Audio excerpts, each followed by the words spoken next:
Hello, everyone. Once again, we are examining the cellular mechanisms underlying LTP and memory formation, this time emphasizing the neurobiological basis of the protein synthesis pathways that contribute to consolidation of the learned experience. I've mentioned the idea that stimulated spines express tags that might interact with passing mRNA or proteins to latch onto these plasticity products so they can be specifically used at the stimulated spines and synapses. So today, I'm going to talk about local activation of protein synthesis, and I'm going to tell you about a really cool set of experiments on the activity-regulated cytoskeleton-associated protein known as ARC and its mRNA. And then, and perhaps this is surprising, I will describe the role of protein degradation in late LTP. I say this might be surprising because so far I've talked a lot about protein synthesis in late LTP. And now I'm going to talk about protein breakdown. But, well, let's hold off on that until we get to those slides. And we'll start out with an examination of some of the mechanisms underlying local protein synthesis at stimulated spines.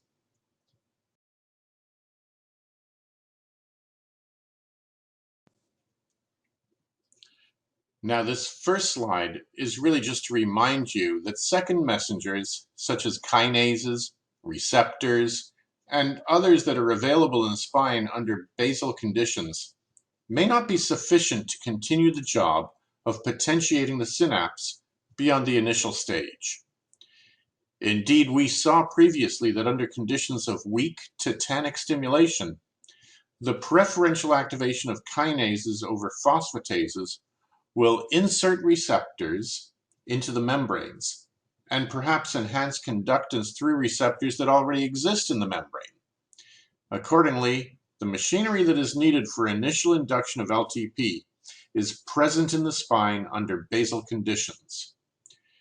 But if we apply that weak tetanic stimulation alone, that initial potentiation of the synapse will degrade very rapidly, as we previously saw in Abraham's experiment, shown again on the lower left. So we came to the conclusion that continued expression of potentiation requires local synthesis of additional proteins. This could include additional copies of the kinases and other proteins that underlie the immediate consequences of stimulation. Or it could include translation of mRNA that encodes additional proteins that were not necessarily implicated in the original cascade of potentiating changes. And we also saw that there are multiple waves of local biosynthetic activities. The first wave appears to be based upon mRNA that is already available. That is, mRNAs that are constitutively expressed so they can be used by stimulated spines to synthesize new proteins in the fairly short term. The second wave, of course, derives from genomic signaling, where nuclear regulatory proteins, or transcription factors, are activated to initiate expression of genes that encode additional plasticity products, including both mRNA and proteins, that can be transported out to be used by the potentiated spines.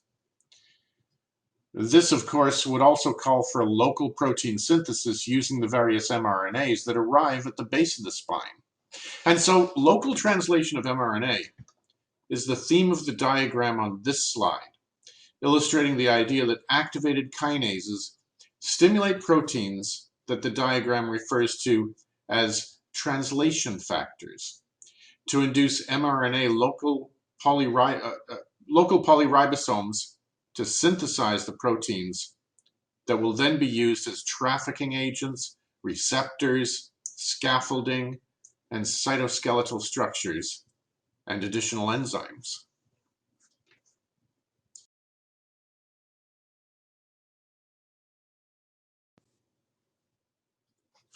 Anyone who has taken a basic biology course, which I know all of you have, because it was a prereq for your PSB 3340 course. Well, anyone who has taken a basic biology course knows that mRNA is transcribed into heteronuclear RNA and then modified into mRNA as it exits the nucleus. So most mRNA is actually found in the soma. And most, if not all, basic biology courses teach that it is translated into protein on ribosomes on the rough endoplasmic reticulum in the soma, or on free cytosolic ribosomes in the soma again. And of course, this is true for most species of RNA in eukaryotes. So it's not a surprise that most proteins that are found in the dendrites are actually synthesized in the soma and are transported out to the dendrites. This is shown at the bottom right of this slide. You see here, the diagram shows transport proteins, kinesins and dyneins, carrying proteins like AMPA and NMDA receptor subunits and GRIP1 or glutamate receptor interaction protein out to the dendrites. But the diagram also shows transport of RNA-containing granules, which are a complex of RNA, proteins, and heterogeneous ribonucleoproteins out into the dendrites. These granules convey mRNAs that encode, well, actin, microtubule-associated protein 2, or MAP2. That's a structural protein that supports microtubules, as well as CAM kinase 2, ARC, and TOPS, or 5' terminal oligopyrimidine tracts. Obviously, that one's a mouthful. We'll talk about them a little more in a short while. So all of these proteins and mRNAs that encode these proteins will be useful in supporting potentiated synapses. I also want you to notice that the axons do not support local protein synthesis. If you look at axonal transport in the middle of the diagram on the right, you will see that the kinesins and dyneins transport proteins, synaptic vesicles, and even microtubules. In fact, it seems that transport of mRNA is excluded from the axons by structures at the initial segment of the axon, and axons simply do not have the machinery to engage in local translation of proteins from mRNA like the dendrites and dendritic spines do. So this might tell us something about the incredible plasticity that is possible at dendritic spines, where they can translate mRNA directly, in contrast to the relative lack of plasticity in axonal structures.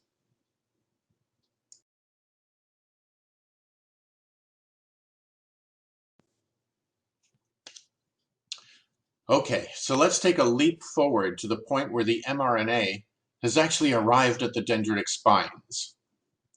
At spines that aren't stimulated, translation of the mRNA will simply not be initiated because the protein mechanisms that are required are actually inhibited, and the mRNA is packaged for transport in a manner that it's not free to be translated along the way. But at spines that were stimulated, translation will initiate. In fact, most of the regulation of which mRNAs are translated and where they are translated is controlled at the level of initiation of the translation. And this is regulated by complexes of proteins known as initiation factors that are assembled at the initiation site. You can see the assembly of an initiation complex at the 5' end of a strand of mRNA in the figure. including a set of proteins called eukaryotic initiation factors. One of these initiation factors, EIF4E, or elongation initiation factor 4E, is shown binding to the 5' cap on the mRNA.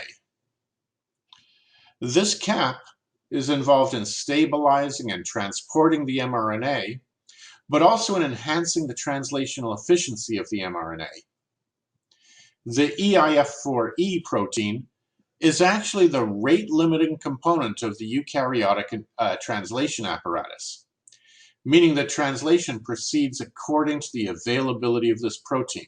So I know that you're thinking already, wow, this one must be available at potentiated spines and not at unstimulated spines.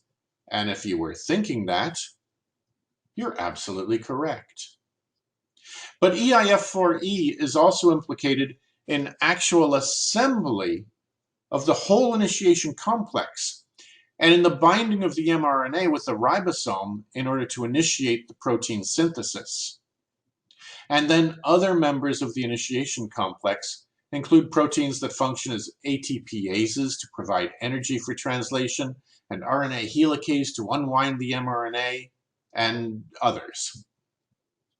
So I want you to imagine for a minute that this initiation complex is activated at some spines and not at others. So you can surely see that the consequence would be that a stimulated spine would have the ability to process mRNA that would be lacking at the other unstimulated spines. Okay, so I've talked about a lot of different biochemical events in this course. And hopefully by now, you start to see the relationship between biochemistry and actual function in the brain. Hopefully, if you didn't already have a clear idea about how the cellular biology is essential to form an understanding of the mechanisms that mediate brain function, then this demonstration showing you how the machinery that you learned about in basic biology has real meaning for the manner in which your brain processes, encodes, and stores information, then hopefully this demonstration convinces you that the basic biochemistry of your brain, of the cells, of the neurons in your brain, has real meaning for how your brain is put together in a functional way that gives you your basic experience of the world. Okay.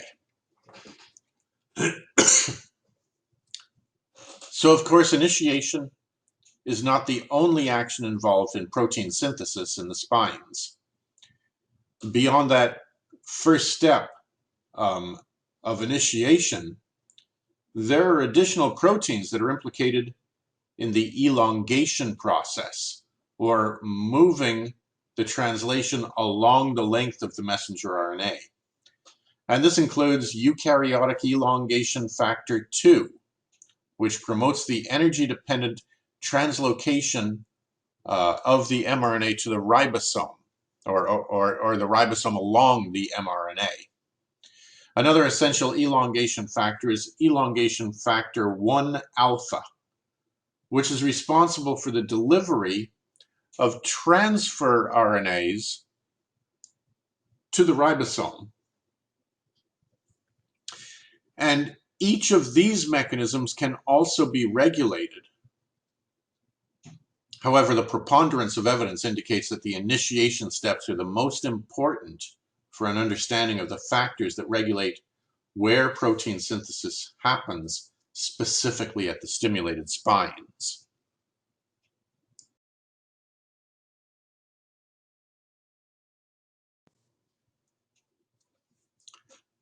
Another very important player in specifying which spines can engage in protein synthesis after stimulation is a protein called mammalian target of rapamycin, or mTOR, mammalian target of rapamycin, or mTOR. And, well, if that name seems unusual, let me explain. Rapamycin is a drug that was originally isolated from a soil bacterium as a natural remedy. It binds to and inactivates mTOR, and so the protein was named as a consequence of the interaction of the drug with it. We've seen that before in the case of, well, NMDA receptors, AMPA receptors, and many others. The protein was named after the drug that was used to initially characterize it. So in fact, mTOR is actually a serine-threonine kinase that forms complexes with other proteins that are illustrated in the graphic on this slide, including Raptor, Deptor, and others. These complexes are known as mTOR complex 1 or mTOR complex 2, otherwise known as mTORC1 and mTORC2.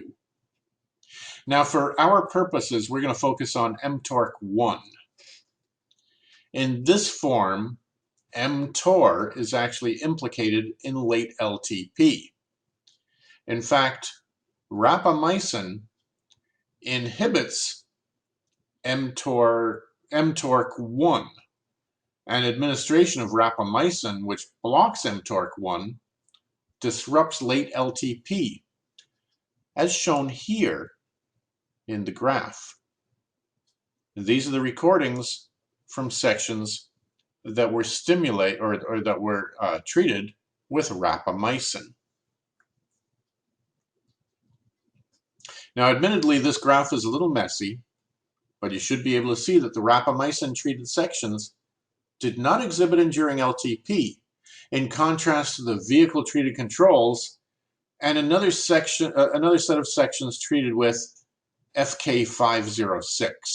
Now, I'm not certain exactly why they chose to use FK506 as a control procedure, but it's actually a protein phosphatase inhibitor that has a structure that is somewhat similar to rapamycin, but of course completely different effect. So I guess it makes sense.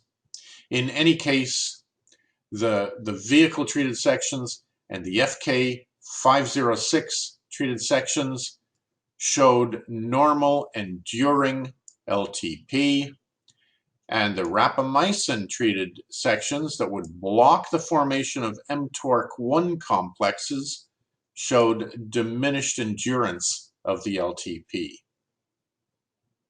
Now, one interesting aspect of mTOR function is that activation to form the mTORC1 complexes seems to require signaling through TRK receptors. Remember TRK receptors?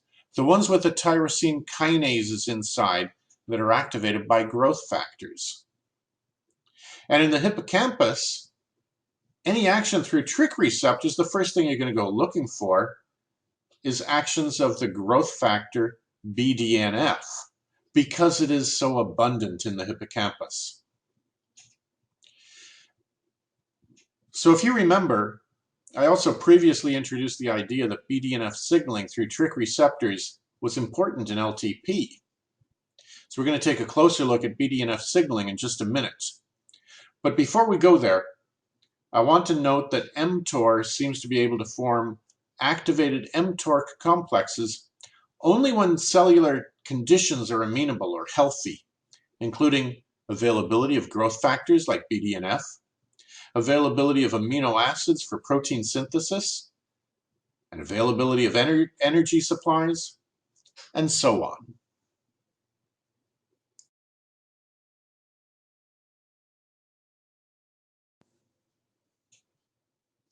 So let's leave mTOR and the activated mTORC1 behind for just a minute and talk about BDNF signaling, as it's so essential for activation of mTOR. But I promise I will return to mTOR and synthesize my accounts of mTOR and BDNF in just a few minutes. Now, the figure at the top right indicates that BDNF is actually co-released with glutamate at glutamatergic axon terminals in the hippocampus. And it appears also to be co-released with glutamate at other synapses really throughout the brain. So that means It's actually available at synapses that are undergoing tetanic stimulation in these hippocampal sections.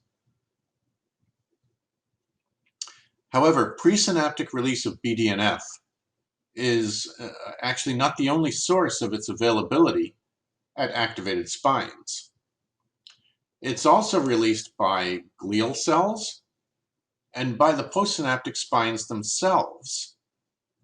This is shown in the diagram at the lower left. If you follow with me as we look at the postsynaptic spine, you can see that calcium enters through NMDA receptors and voltage-gated calcium channels, and even we know that it comes in acutely through GLUA1 homotetrameric AMPA receptors shortly after tetanic stimulation.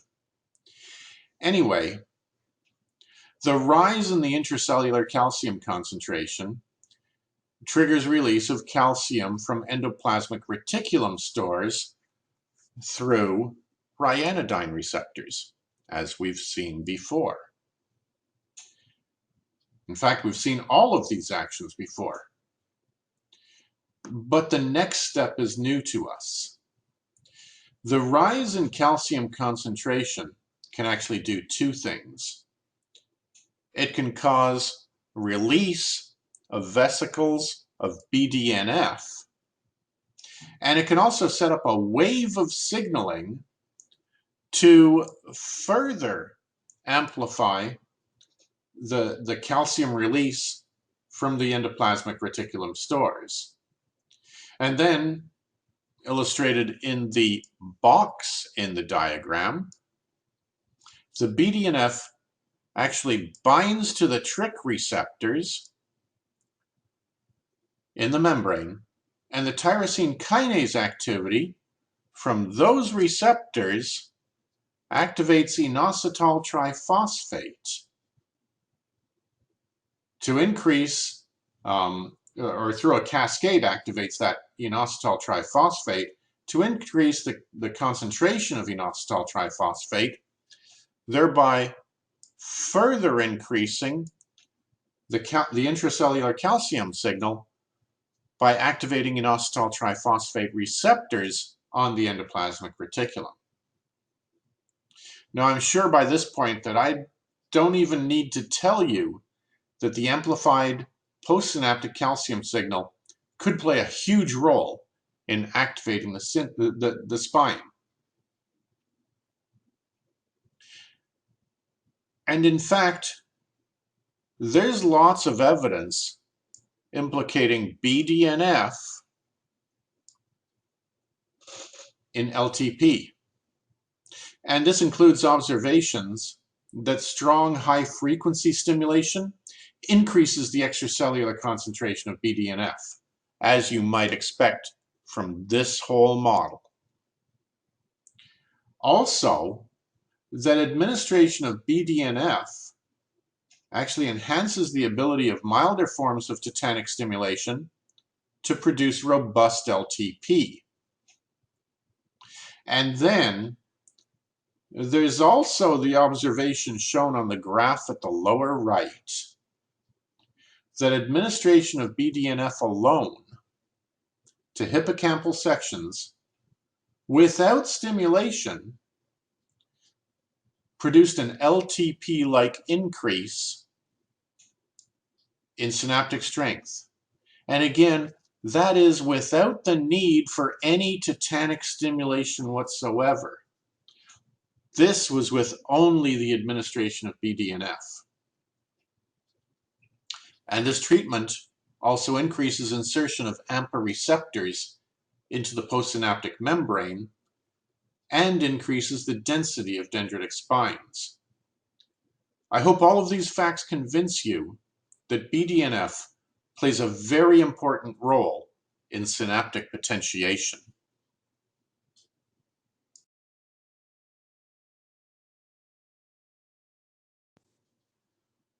But let's further convince you by looking at the negative side of the equation. I just showed you lots of evidence that addition of BDNF or stimulation of BDNF has potentiating effects. On the other hand, TrkB receptor knockout mice actually have impaired LTP and impaired learning and memory function. Moreover, the graph on this page shows that inhibition of the TrkB receptors that BDNF binds to will actually impair potentiation under condition of strong tetanic stimulation. You can see the robust LTP in the top line and the impaired LTP in the bottom set of data points. These ones representing sections in which the TrkB receptor has been compromised. And now it's time to marry together a few of the points I've been making with protein synthesis, mTOR, and BDNF. Starting with the point that top mRNA translation is inhibited when you antagonize TrkB receptors. So I'm going to explain that on the next slide.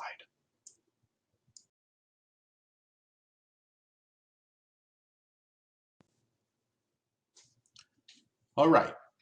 Summing up the information from the last half dozen or so slides, we saw that specific forms of mRNA are transported to the spines.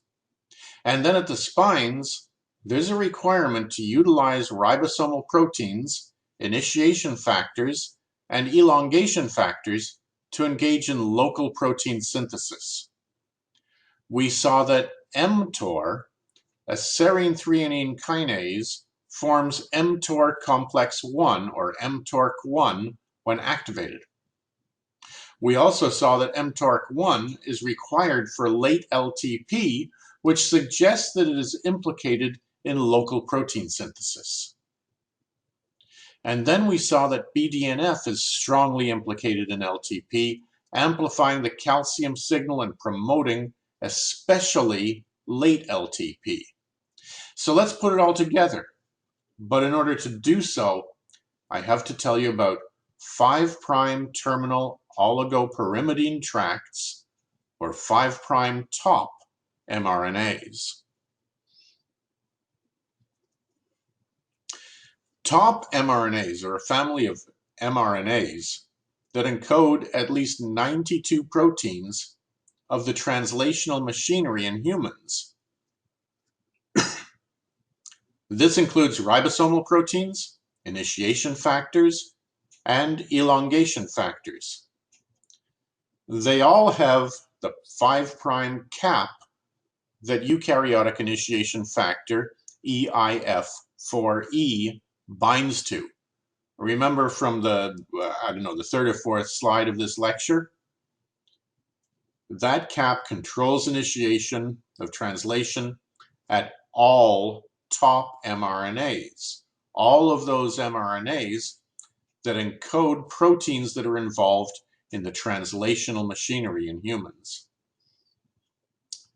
So the cap controls initiation of translation of all top mRNAs, and the translation of all top mRNAs actually depends upon mTOR signaling.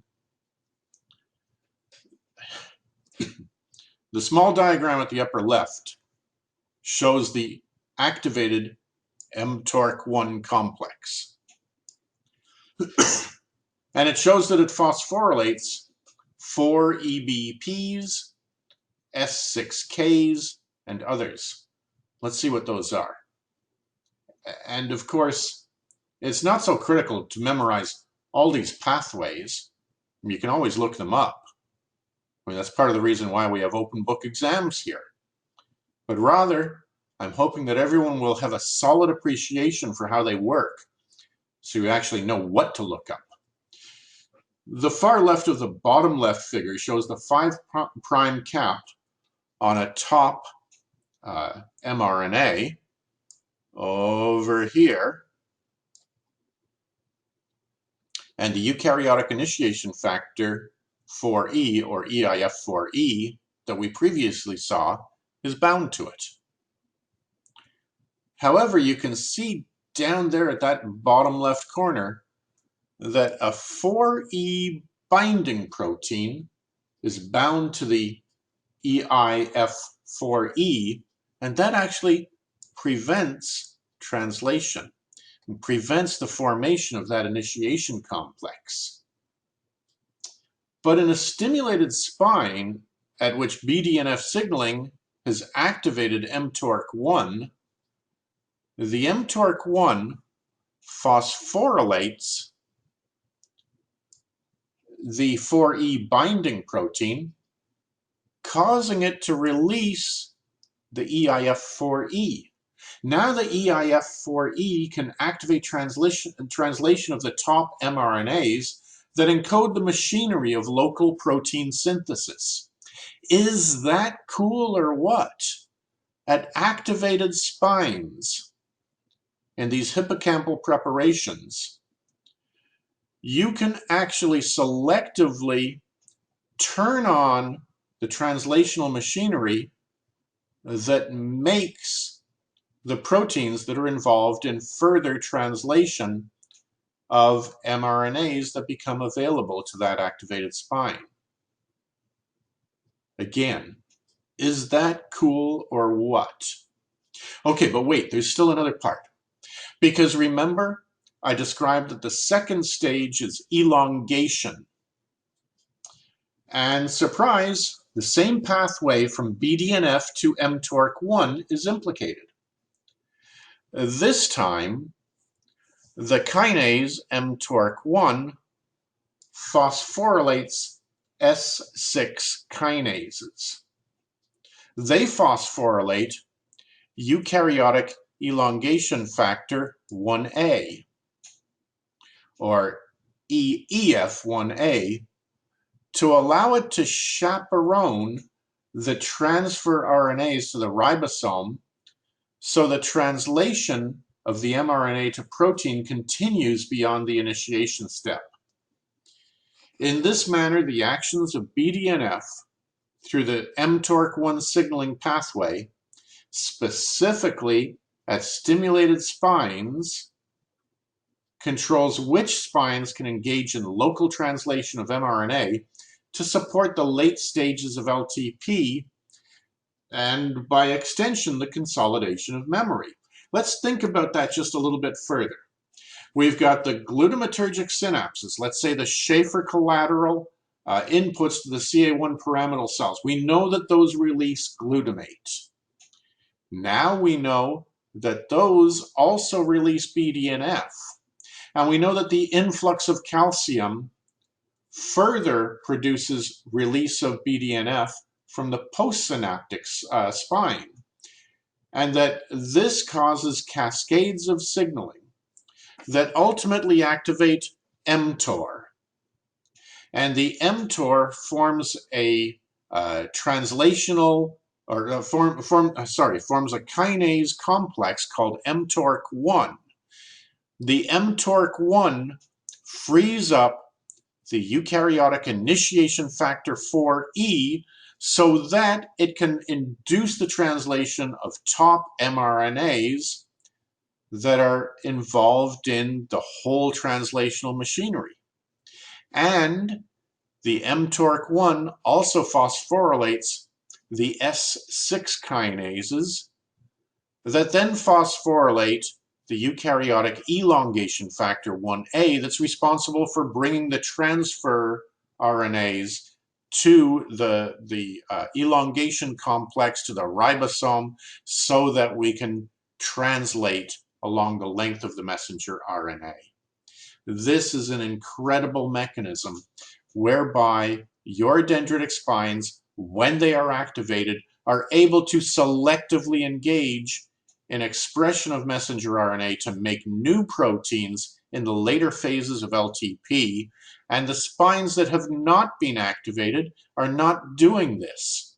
And therefore you can see that strong stimulation of spines, or stimulation that is associative, is going to activate those spines so that you can engage in these kinds of activities specifically at those spines.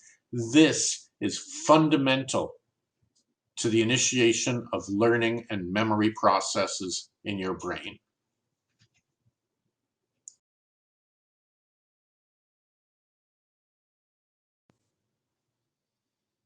Okay, wow. That was a lot of stuff, and I think really fun information about how it is that we go from basic molecular biology and biochemistry to real brain function, which is what this whole branch of neuroscience is all about. But now, I want to move on to examine another one of my favorite experiments. This one's really cool. I saw a talk at the annual Society for Neuroscience meeting in about 2002 or maybe 2003 when this work first came out.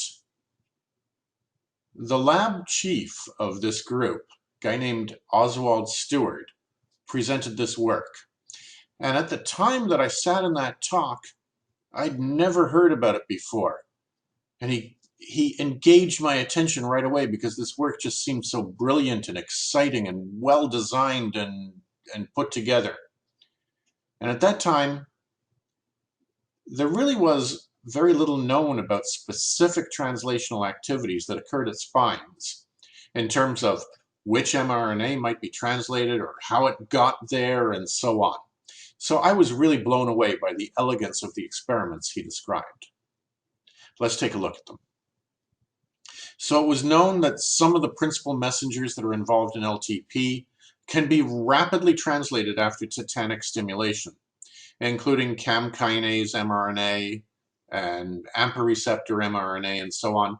But some other mRNAs that are available only minimally under basal conditions might not be so readily available. So Stewart and his team concocted a set of experiments to figure out how one important signal is activated and how it actually responds to stimulation. They examined mRNA expression and distribution for activity-regulated cytoskeleton-associated protein, or ARC, A-R-C, activity-regulated cytoskeleton-associated protein. In the hippocampal section at the left, you can see little dark spots here and there representing dentate gyrus granule cells that are expressing ARC messenger RNA.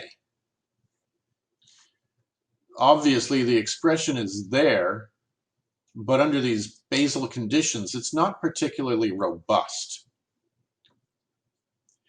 But now let's look at the signals after stimulation of the perforant path inputs to the granule cells, shown on the right. Clearly, the expression is massively increased by the stimulation. If you look closely at this section, you can see a dark black band, very dense dark signal running all through the dentate gyrus. And this represents the granule cell layer of the dentate gyrus. This is where the cell bodies are. So it shows us that the mRNA expression arises from increase in genomic expression of RNA after the application of tetanic stimulation. And so this is high above the levels that are seen over on the left in the basal conditions. But I also want you to notice that there's a band of dark color outside of that cell body region.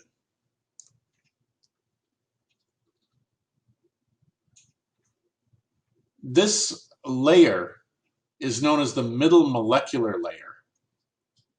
And it's the layer of the dendritic arbor of these cells that the researchers specifically activated.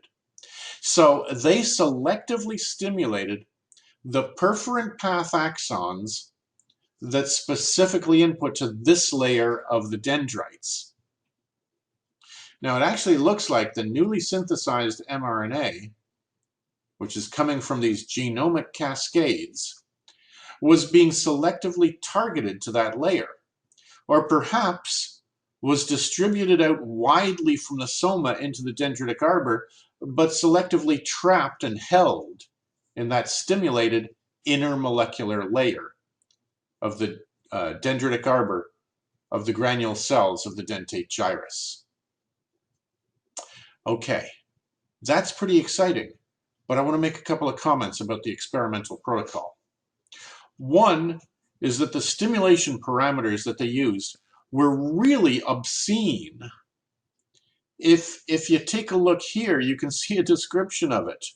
This is perforant path stimulation, tetanic stimulation for 60 minutes.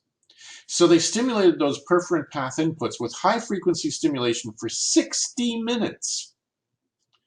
But I'm going to justify that because our tools are not that sensitive, and so it was necessary to provide that level of stimulation in order to see adequate expression of that rare ARC messenger RNA signal. They weren't really trying to stimulate with parameters that would have any real life relevance, not real physiological parameters. And the other comment is just a quick description of the protocol they use to mark the mRNA. This protocol is known as in situ hybridization, and it's something that my lab has done a lot of over the years. This is a technique in which you synthesize a sequence of nucleotides that are complementary to the nucleotides in the tissue. But one of the nucleotides, let's say every uracil, carries a marker, like a radioactive label, or in this case, a color marker known as digoxygenin. So you take your dig-labeled probe and bathe the tissue section in it. Now, everywhere the probe sequence encounters the complementary mRNA sequence in the tissue, the probe hybridizes with the mRNA. You wash off the excess, and that leaves you with a label showing where the specific mRNA is in the tissue. Whenever I'm in a classroom standing in front of a group of students and I get to explain about what in situ hybridization is, I always hold out one hand with the fingers pointing upward. And I say, you see my fingers pointing up? Those are nucleotides of messenger RNA sitting in the tissue. And then I take my other hand, which is complementary. So I've got my left hand pointing upward, and I take my right hand and I touch fingertip to fingertip. So my thumbs line up and my pointer finger lines up with my other pointer finger and so on. So I've got one hand on top of the other. My left hand is pointing upward, my right hand is pointing downward, and my fingers are hybridized to each other. That's the way that in situ hybridization works, where I'm labeling the messenger RNA that is in the tissue by lining it up with complementary nucleotides in a probe I've designed, but that probe contains a label. So everywhere that it hybridizes, I can see that label. That's what has been done with the in situ hybridization protocols in the sections that are depicted on this slide, so you can see roughly how much and where the mRNA signal is localized.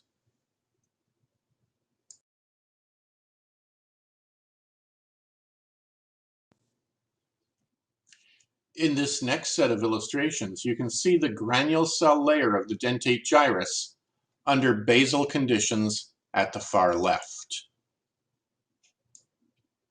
Most cells just aren't expressing enough ARC messenger RNA to be marked by the in situ hybridization.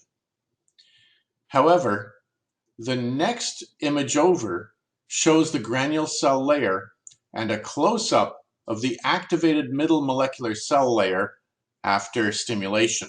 So here's the granule cell layer, and here's a close-up of that activated lamina of the inner molecular layer that was stimulated by the perforant path inputs.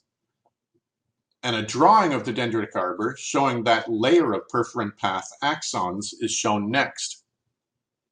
Here are the granule cell bodies. Here's the dendritic arbor spreading outward, and that molecular layer of inputs across here is depicted on this diagram. And then over on the right, there's a graph showing the optical density of the signal at different levels of the dendritic arbor. And it's lined up kind of with this diagram so that you can see at the granule cell layer, we have a very high density of signal for the ARC messenger RNA, and then a little bit less in the inner molecular layer, and then in the middle molecular layer, once again, we've got kind of a peak here showing an increase in that signal in this layer of the dendritic arbor. And then finally, the top right figure shows the distribution of ARC messenger RNA throughout the entire dentate gyrus, actually showing drawings of a couple of granule cells inserted into it. So you can kind of see the orientation of those cells and their dendritic arbors, with the cell bodies in the granule cell layer and their dendrites extending outward in both of these illustrations. So I hope these images from Stewart's paper give you a good sense of the expression and targeting of the ARC messenger RNA after stimulation, well, even if that stimulation was somewhat extreme.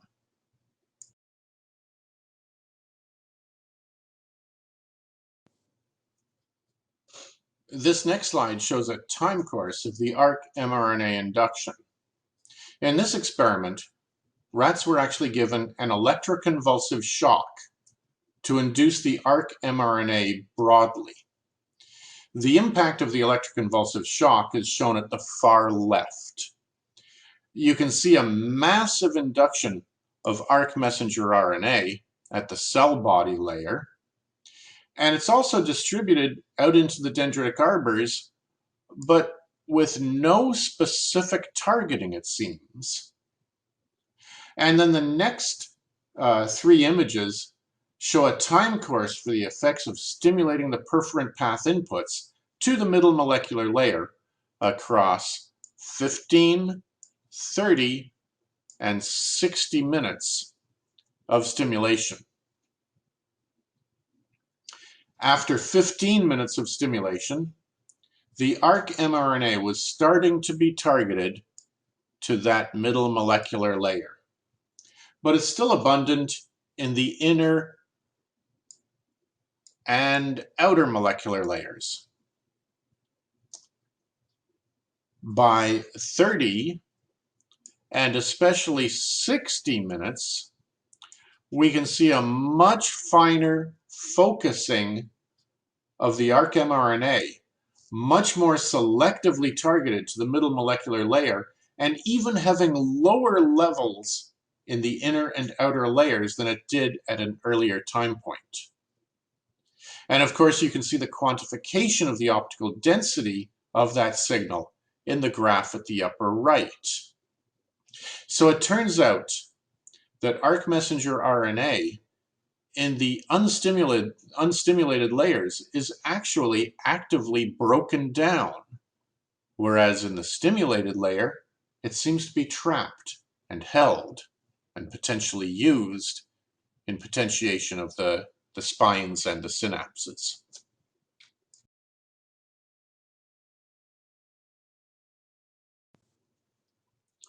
And then in the next experiment, Stewart and his lab group challenged the effect of the prolonged high-frequency stimulation with MK801.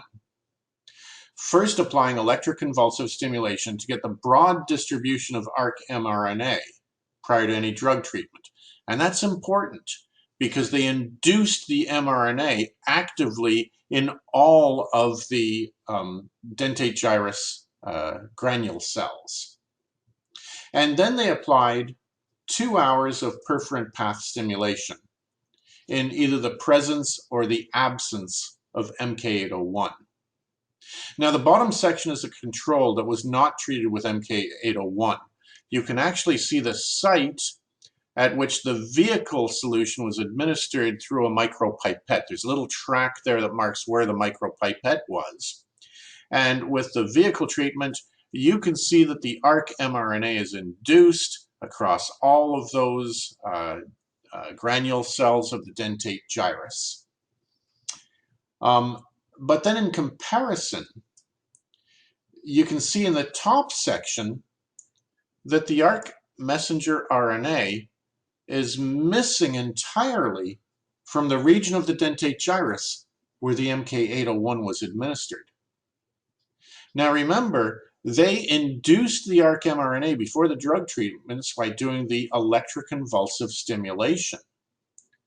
And here, after the ongoing stimulation and the blockade of that stimulation with MK801, we see no signal here.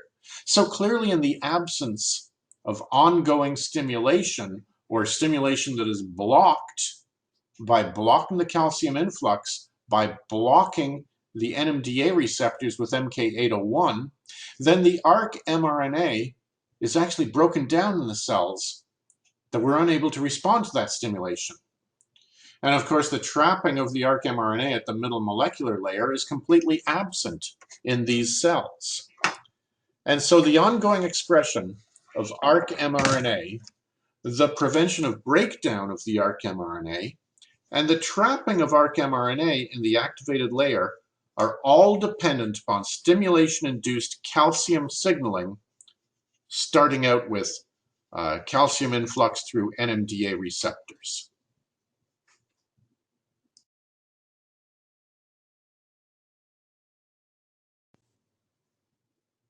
This next set of images is really quite straightforward. It simply shows the expression of ARC protein rather than ARC-mRNA. So the ARC protein here is marked by immunohistochemistry.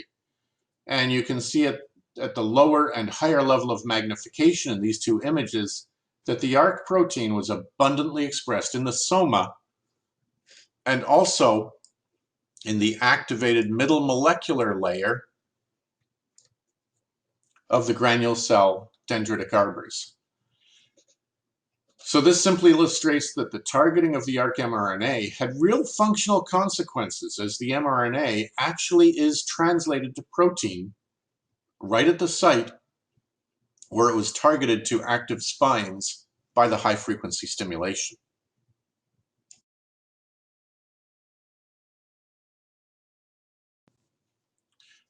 Oh, and wouldn't it be helpful if I showed you that ARC-mRNA actually had some functional significance in both LTP and in learning? So that's what this slide is all about. You see the graph at the upper left?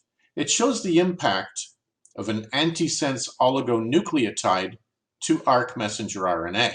So remember how I described that a riboprobe, a sequence of nucleotides that's used in the C2 hybridization, is complementary to the mRNA in the tissue?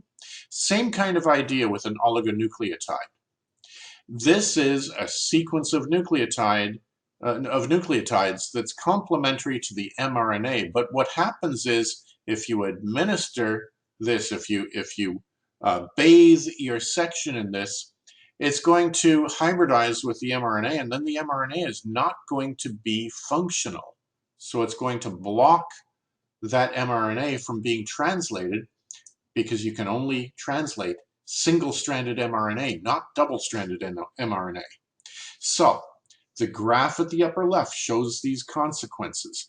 When an antisense oligonucleotide to ARC messenger RNA was administered 2 hours after the tetanic stimulation, look what happened to the LTP. It crashed down.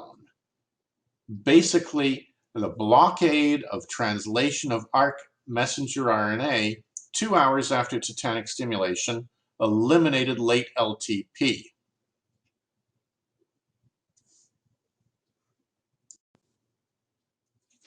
Of course, this actually makes good sense because we've already seen that the ARC-mRNA is coming from genomic signaling.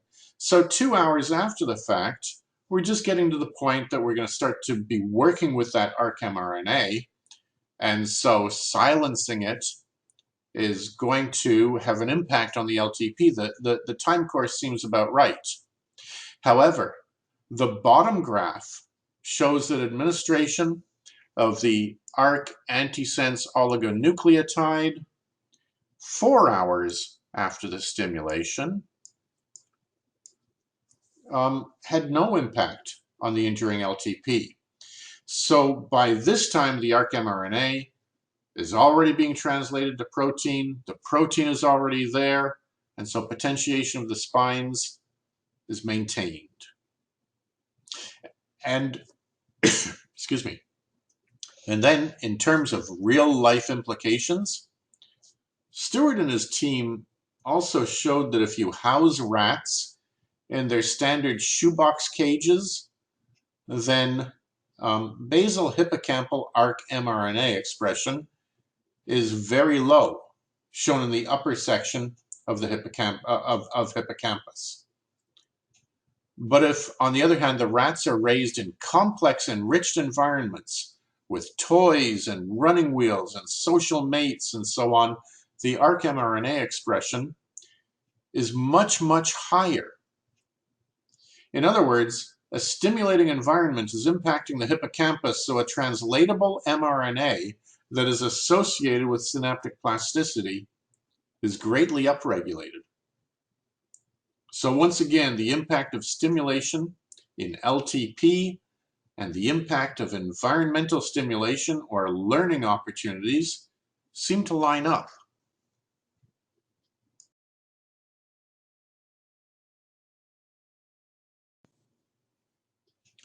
So let's summarize and think about what we've been learning a little bit here. I've been talking about activation of protein synthesis mechanisms at specific spines. And I've given you an illustration of one example of this using ARC messenger RNA and its translation at middle molecular layers of the dendritic arbors of dentate gyrus granule cells. So how does all of this come about? We know that if we have a weak tetanic stimulation and a strong tetanic stimulation at dendritic spines, the strong one can potentiate the weak one. And the strong one, of course, is going to potentiate itself quite nicely. Now, it seems that weak stimulation can therefore generate tags that mark the spines. This form of stimulation is not actually sufficient to activate genomic cascades like the one we just explored for ARC-mRNA. We know that the weak stimulation produces a kind of LTP that degrades fairly rapidly over time. And so in the absence of genomic cascades, the early kinase activities can occur, and perhaps even the early part of late-stage LTP, where the constitutively activated mRNAs for proteins like CAM kinase 2 can be translated. However, the LTP will break down in the later stage and be lost because the genomic signaling cascade didn't occur. And on the other hand, the strong tetanic stimulation both tags the synapses and activates the genomic cascade, producing robust and enduring LTP.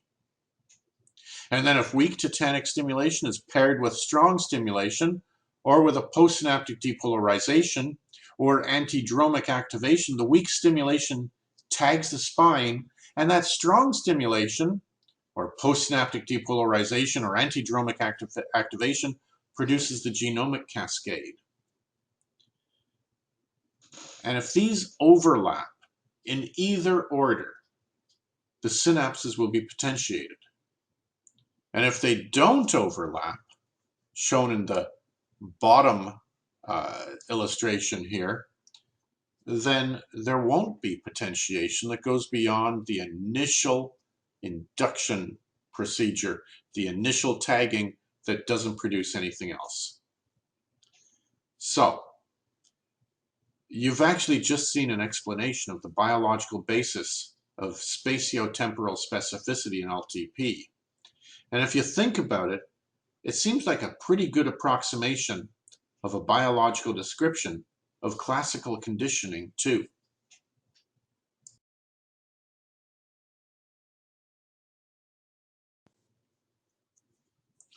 I also want to just quickly note that local tagging originating from weak stimulation may also help to capture local proteins that are generated at nearby spines. So not only tagging to produce responses to mRNA activation that's produced by strong stimulation elsewhere, but also tagging to capture local proteins that are generated at nearby spines that receive strong stimulation. So in this case, the strongly stimulated spine activates the machinery for local translation right at that spine. The weakly stimulated spine may not even need to activate the translational machinery, but may generate enough of a tag that it can function to grab proteins that are generated by nearby strongly potentiated spines. I know this idea has been kicked around for many years, and your textbook talks about it, but I'm not certain if there's really compelling evidence for or against it yet. It seems like somebody should figure this one out. Okay, one more idea for a doctoral dissertation.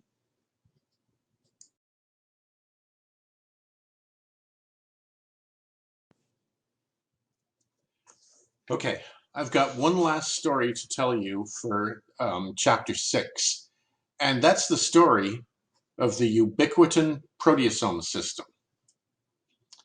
So this one's kind of interesting too, I think. Up until now, I've talked on and on and on.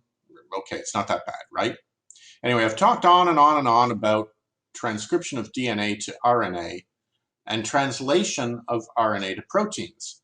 All these biosynthetic reactions in support of LTP and learning. All of this building up of substances. However, I haven't addressed the opposite side of the coin. The ubiquitin proteasome system actually functions to break down proteins, and it's implicated in LTP and learning and memory. So let's start with a brief description of the small protein ubiquitin. Of course, as the name implies, it is ubiquitous, or found in nearly all tissues and all cells of the body. So other proteins, all kinds of proteins, can be ubiquitinated. That is, ubiquitins can be added or tagged onto other proteins by a series of reactions in which ubiquitin is activated by the ubiquitin activating enzyme E1 and then transferred to a ubiquitin conjugating enzyme E2, and E2 transfers the activated ubiquitin to a protein that is bound to a ubiquitin ligase. Here's the ubiquitin ligase, and we're transferring to this protein to form something like this. Now, proteins can be monoubiquitinated, or there can be repeated addition of ubiquitins to result in polyubiquitination, as illustrated here on the diagram. So ubiquitination can make many different kinds of alterations in protein function. But it can turn proteins on, can turn proteins off, can modify what kinds of activities they engage in. But for our purposes, we'll stick to polyubiquitin being a signal to promote degradation of the target by the proteasome, to break down the protein into little fragments.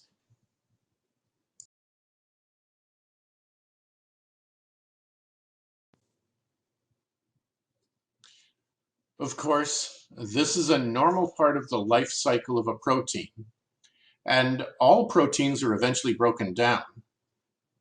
But we're going to examine polyubiquitination and protein degradation that is specifically activated by high-frequency stimulation. Now, the very busy diagram at the right shows ubiquitin actions both pre- and postsynaptically. We're going to focus on the postsynaptic component, and I want to point out that polyubiquitination of some proteins appears to be activated by calcium influx and release from stores through all the mechanisms that we've seen previously.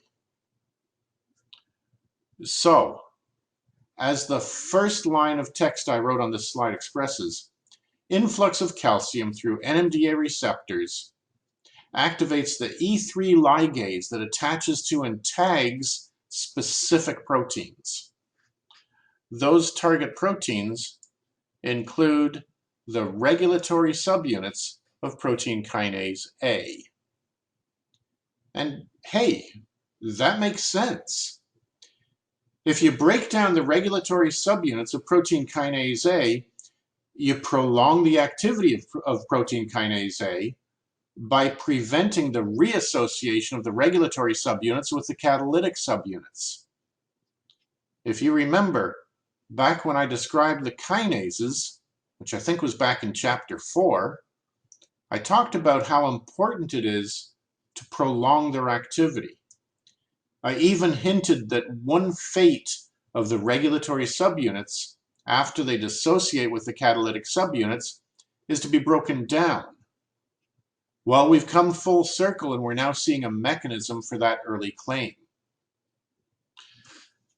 Additional targets include subunits of AMPA and NMDA receptors, and you can see here the old nomenclature for them, GLUR1 and NR1 instead of GLUA1 and GLUN1. Okay, so breaking down AMPA and NMDA receptors, hey, that doesn't seem to make so much sense. At least if you're only thinking from the perspective that we need to crank up the strength of signaling in potentiated synapses. But I'll give away a punchline that's coming up on another slide. It's not always about cranking up the volume. We also have to be reasonable, as this is a biological system, and some constraints on how much the volume is turned up may help in a regulatory manner to keep runaway signaling in check. And some additional targets are scaffolding and anchoring proteins in the postsynaptic density. And hey, that makes sense, as we've already seen that the structure of at least some components of the spine and synapse need to be broken down and built up again in order to allow plastic modifications to occur. Perhaps in the restructuring, some out-of-place components need to be permanently removed. Oh, and one last protein that is targeted is ATF4, which stands for the Bureau of Alcohol, Tobacco, and Firearms. Okay, well, yeah. ATF does actually stand for that federal bureau, but in our interests, for the protein here, it stands for activating transcription factor 4. Okay. And hey, I'm not going to tell you why that one is interesting just yet. You have to wait for the last slide and I'll show you. I already gave away the punchline for the AMPA receptor subunit, so you'll just have to wait for this one.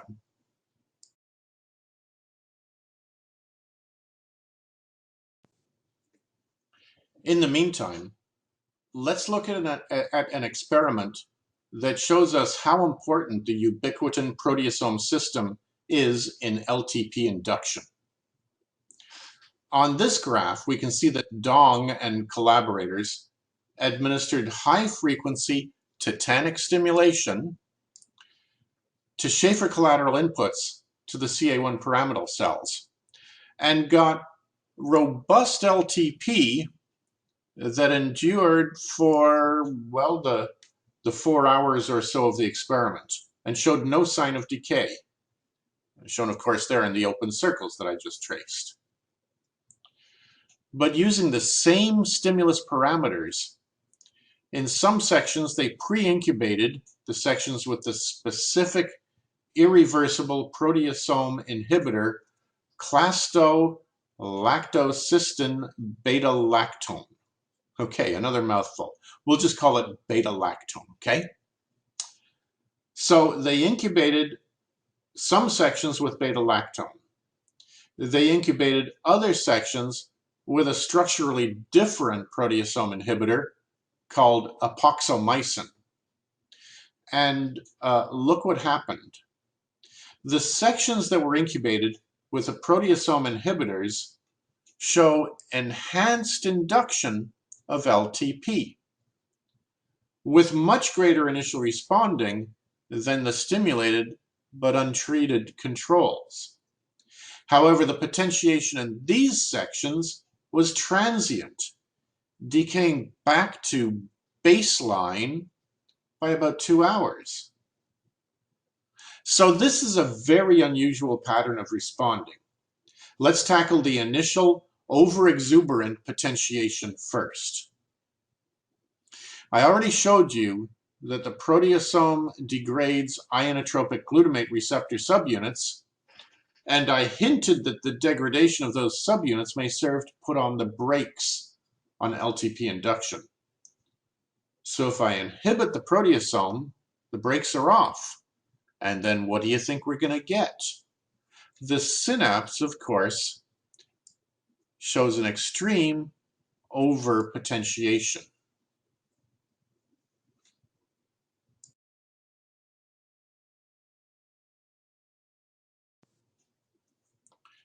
Dong and collaborators even showed that this effect occurs in autotomized axons in the stratum radiatum.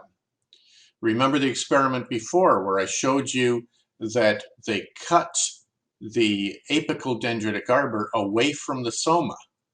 Dong and collaborators did a similar thing here, and it's shown on this section that they actually just cut right across the trunks of the apical dendritic arbor to isolate the apical dendritic fields.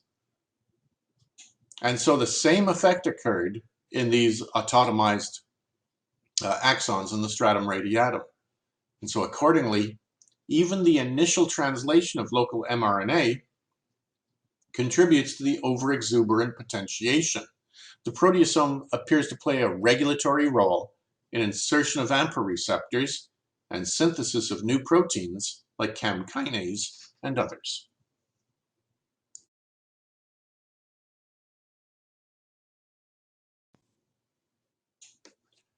But let's turn back to the graph from the previous slide, because we haven't yet talked about the failure to retain potentiation after initial overexpression of the synaptic plasticity. Later in the time course of the LTP, when the late LTP is maintained by genomic cascades, something is preventing that genomic cascade from maintaining the LTP. And the answer is actually shown in the upper right, ATF4. The figure in the upper right shows a Western blot, which is a semi-quantification of protein signal for ATF protein. The ATF protein is shown across the top row here. And the second row down here shows a control for how much protein was loaded in each lane. In this case, using a kind of a protein that the expression doesn't change very much, which is known as enolase. So you can see that as you go from 0 to 15 to 30 to 45 minutes post-tetanic stimulation, there's pretty much less and less protein across that top row. There's less and less ATF4 in the time after the tetanic stimulation. In other words, after tetanic stimulation, ATF4 is being broken down by the ubiquitin proteasome system. And this degradation of ATF4 is actually induced specifically by that stimulation. Moreover, you can see in the two lanes at the right that addition of beta-lactone, the proteasome inhibitor, prevented the breakdown of ATF4. And all of this makes sense because, are you ready for the punchline? ATF4 is a repressor of Krebs. Oh my. This shows that the ubiquitin proteasome system is even implicated in regulation of the genomic signaling cascade. After stimulation, the proteasome system is breaking down the ATF4. The ATF4 functions as a repressor of Krebs. We know that Krebs is very closely involved in activation of the genomic cascade. So this all fits together really, really nicely. So in the broader picture, the ubiquitin proteasome system is involved in regulation of the very earliest stage of LTP induction, preventing this overexuberant potentiation by degrading excess AMPA receptors and perhaps other acutely activated signaling mechanisms. And the ubiquitin proteasome system is involved in regulation of the next phase of LTP, in which constitutively available mRNAs are translated locally. So the ubiquitin proteasome system prevents the expression of new proteins from overwhelming the synapse and continuing that overexuberant response. And the ubiquitin proteasome system is involved in regulation of the genomic cascades that underlie the ongoing expression of potentiation in late LTP, actually enhancing or augmenting the cascade to produce adequate signal to support the late stage continuation of the plasticity. I remember saying some time ago that one problem with the genomic cascade is that the expression of significant amounts of mRNA and protein typically take many hours. Well, stimulation-induced removal of a repressor of Krebs may actually help to hurry that signal along, maybe just a little bit.